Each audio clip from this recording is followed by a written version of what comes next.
दोस्तों, हम सब देख रहे हैं कि बंगाल से बहुत ही ज़्यादा डिस्टर्ब करने वाली खबरें आ रही हैं, वीडियोस आ रहे हैं और फोटोज़ आ रहे हैं। ओपनली लोगों के मर्डर्स हो रहे हैं, गैंग रेप हो रहे हैं और घरों को जलाया जा रहा है। और कोई भी लिबरल कुछ नहीं कह रहा है, ना BBC world, telegraph, time, guardian, कोई इंटरनेशनल पेपर और कोई प्लेटफॉर्म उसे कवर नहीं कर रहा। मुझे समझ नहीं आ रहा कि इनकी क्या कॉन्स्पिरेसी है इंडिया के लिए। मेरी समझ से बाहर क्या क्या करना चाहते हैं वो हमारे साथ। या हिंदू खून इतना सस्ता है या कोई बहुत बड़ी कॉन्स्पिरेसी का हम शिकार हो रहे हैं। बिकॉज ये बहुत ही ज़्यादा अननेचुरल है जिस तरह से चीज़ें हो रही हैं।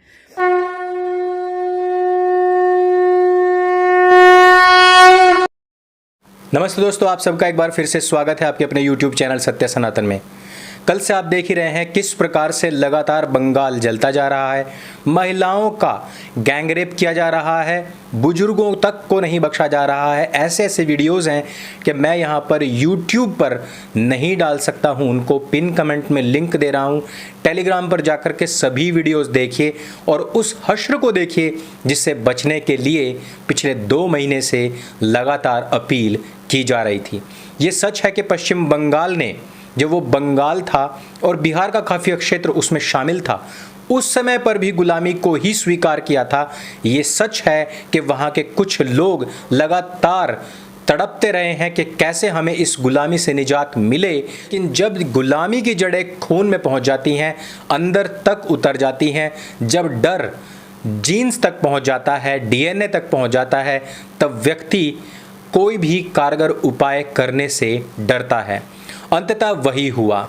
बहुत सारे ऐसे लोग थे जिन्होंने अंतिम समय में फैसला बदलते हुए तृणमूल कांग्रेस को वोट दिया, ताकि कहीं ऐसा ना हो कि तृणमूल कांग्रेस ही जीत जाए और उसके बाद में वो गुंडे हमें ना मार डालें। लेकिन आज स्थिति ये है कि जो तृणमूल कांग्रेस के खुद के कार्यकर्ता थे, लेकिन क्योंकि वो हिंदू थे, इसलिए उनकी भी दुकानों को जलाया जा रहा है। यहाँ तक कि उन मुस्लिम लोगों की दुकानों तक को भी लूटा जा रहा है जो भाजपा को सपोर्ट करते थे। दोनों चीज़ों को समझिए और समझिए कि नफरत किसके प्रति है।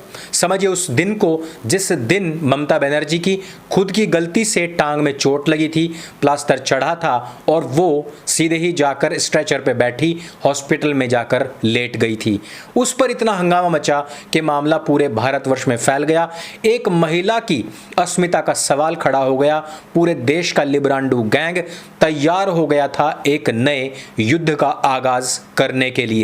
लेकिन जब से पश्चिम बंगाल में ममता बनर्जी जीती है, तब से लगातार लोगों की अर्थियां सज रही हैं, लगातार अर्थियों पर लोग लेट रहे हैं। प्रधानमंत्री नरेंद्र मोदी की भेजी हुई चादर कफन में तब्दील होकर उनके कार्यकर्ताओं के शरीर पर, उनके तन पर पहुंच चुकी है, लेकिन किसी ने अभी तक कोई हंगामा नहीं खड़ा किया। आप लोगों को पता है कि अखलाक की हत्या हिंदुओं ने नहीं की थी, लेकिन मामला UN में उछला था। आप लोगों को पता है कि जुनैद की हत्या गोमांस के लिए नहीं, बल्कि उसकी खुद की गलती की वजह से हुई थी, लेकिन मामला UN में पहुंच गया था। लेकिन पिछले 48 घंटे से पश्चिम बंगाल सुलग रहा है।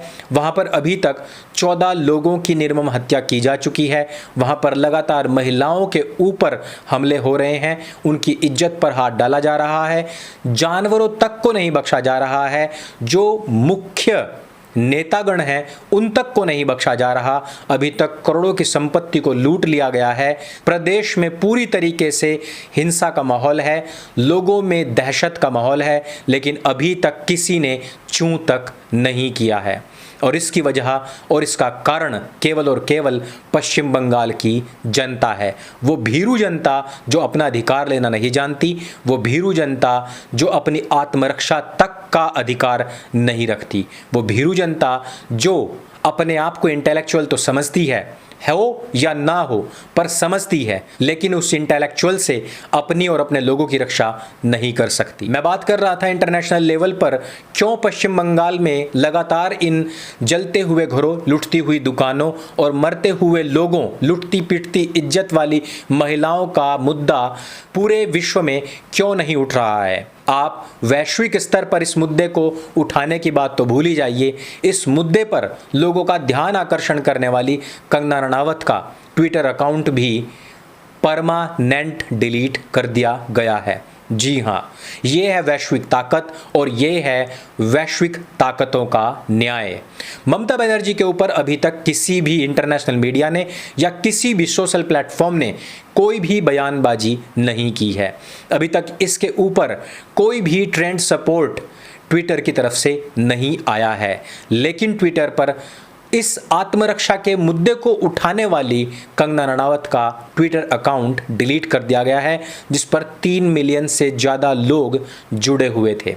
दोस्तों, किसी का ट्विटर अकाउंट डिलीट कर देने मात्र से उनकी बातों को, संदेशों को नहीं रोका जा सकता और ना ही बंगाल में होने वाली हिंसा को जस्टिफाई किया जा सकता। ये जो ट्विटर अकाउंट डिलीट किया गया है, ये इस बात को दिखाता है कि अंतर्राष्ट्रीय मीडिया, अंतर्राष्ट्रीय प्लेटफॉर्म्स किसके साथ हैं, हिंसा के साथ या फिर आत्मरक्षा की बात करने वाले लोगों के साथ। लेकिन मैं आज अपील करना चाहता हूं उन बंगालियों से जो अपने आप को हद से ज़्यादा इंटेलेक्चुअल और अल्ट्रा सेक्युलर कहते हैं। मैं उनसे सिर्फ इतना ही कहना चाहता हूं कि ये स्थितियां पहले भी खड़ी हुई हैं। बंगाल में हिंसा होना ये कोई पहली बात नहीं है, लेकिन उस समय पर गोपाल पाठा नाम के एक शूरवीर हिंदू ने उस बात का रातों रात बदला ले लिया था। आत्मरक्षा करने हेतु आप लोगों के पास में भी शक्ति और ताकत की कोई कमी नहीं है। इस डर को अपने अंदर से निकालिए। जैसे ही आपके अंदर का पौरुष जागेगा, जिहादी आतंकवादी आपसे 10-10 कोस दूर भागेगा। मुझे नहीं लगता कि ये समय कोई विक्टिम कार्ड खेलने का है। जान तो घर बैठे भी जा रही है। इससे बेहतर ये होगा कि आत्मरक्षा के उपाय, प्रयास, प्रयत्न किए जाएं। सबसे प्रमुख बात यह है कि लोग कह रहे हैं कि केंद्रीय नेतृत्व क्यों पश्चिम बंगाल पर अभी तक हाथ बांधे हुए बैठा हुआ है। ऐसी कौन सी मजबूरी है कि वो पश्चिम बंगाल पर बोल ही नहीं रहे हैं। मैं ये मानता हूं कि केंद्र सरकार को इस पर स्ट्रिक्ट से भी स्ट्रिक्ट अपना कोई फैसला या मोड़ दिखाना चाहिए था, जो कि अभी तक दिखाया नहीं गया है। जिन कार्यकर्ताओं के दम पर आप लोग वहां पर 2 महीने जाकर 5 साल का ब्यौरा लेकर के अगले 5 साल की तैयारी करते हैं, उन कार्यकर्ताओं की सुरक्षा की जिम्मेदारी भी आप लोगों की ही है। कोई भी पार्टी अपने कार्यकर्ताओं की यदि रक्षा नहीं कर पाती तो उस पार्टी से कोई भी कार्यकर्ता नहीं जुड़ता है। लेकिन हर बात में केवल और केवल हम नेता और मंत्रियों को ही क्यों जिम्मेदार ठहरा देते हैं। यहाँ पर बोलने से पहले 1 मिनट के लिए हमें रुकना चाहिए। हमें ये सोचना चाहिए कि यदि केंद्र में कांग्रेस की सरकार होती, यदि पश्चिम बंगाल में इसी प्रकार से हिंसा हो रही होती, तो हम किसको जिम्मेदार ठहराते। क्या आत्मरक्षा के लिए स्वयं व्यक्ति को खड़ा होना कोई अपराध है, कोई गुनाह है, या फिर वो संविधान के दायरे में नहीं आता है। कोई भी व्यक्ति कहीं पर भी, किसी की भी सरकार हो, हिंसा का शिकार हो ही रहा है। डेमोग्राफी जिस प्रकार से, जिस तेजी से चेंज हो रही है, आए दिन इस प्रकार की हिंसाएं होती ही रहती हैं। लॉ एंड ऑर्डर आज किसी के हाथ में है, कल किसी और के हाथ में होगा।